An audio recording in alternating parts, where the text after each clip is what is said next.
kulturním a společenském středisku Střelnice ještě zůstaneme. Pro tento rok Kaska připravila řadu akcí. Na ty nejzajímavější vás pozveme v následujících minutách. Přesto, že do programové nabídky naší organizace nepatří zájezdová divadla, rozhodli jsme se v letošním roce pozvat Pražské divadlo v Rytířské s krásným představením o začínající lásce. V hlavní roli hry pod názvem Frankie and Johnny se představí Tereza Kostková a Aleš Háma. Toto představení je naplánováno na 26. května v 18 hodin v kulturním a společenském středisku na hlavním sále a již nyní si můžete zakoupit vstupenky v předprodeji. Kulturní a společenské středisko Střelnice každý měsíc organizuje také zájezdy do ostravských divadel. V březnu to bude zájezd na operu Marie Stuartovna, v dubnu muzikál Sunset Boulevard a v květnu muzikál Funny Girl. Vstupenky jsou k dispozici na Střelnici a sraz účastníků zájezdu je vždy hodinu před představením na autobusovém stanovišti. Pro všechny, kteří mají rádi taneční, rádi tančí a nechtějí čekat do další plesové sezóny,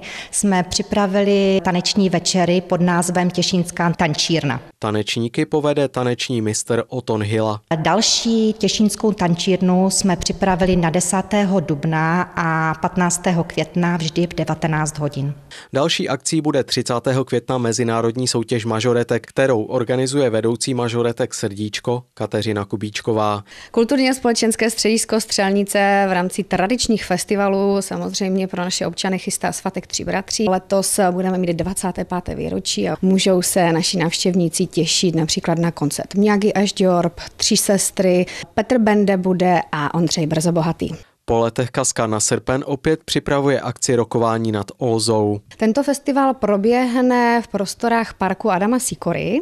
Uskuteční se 14. srpna a nabídne tyto kapely: 100 zvířat, Výsací zámek a máme tam Vilema Čoka a Bypass. Na podzim čeká posluchače další ročník oblíbené dekády varhaní, komorní hudby a sborového zpěvu. V letošním roce se nám podařilo získat na ní dotaci z Moravskoslezského kraje, za což jsme velice rádi a díky této finanční podpoře můžeme našim posluchačům připravit pestřejší a zajímavější program.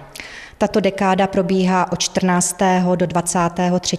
října a již nyní vám mohu prozradit, že účast na tomto mezinárodním festivalu přislíbil významný hudebník, jazzový skladatel pan Jiří Stivín. Kaska pro tento rok chystá novinky i pro předvánoční čas. Každou sobotu před adventní nedělí bude nějaký krásný kulturní program a srdečně bych pozvala naše návštěvníky na rozsvícení vánočního stromu toho 28.11., kdy mohou zhlédnout cymbálovou muziku Hradišťan z Uherského Hradiště.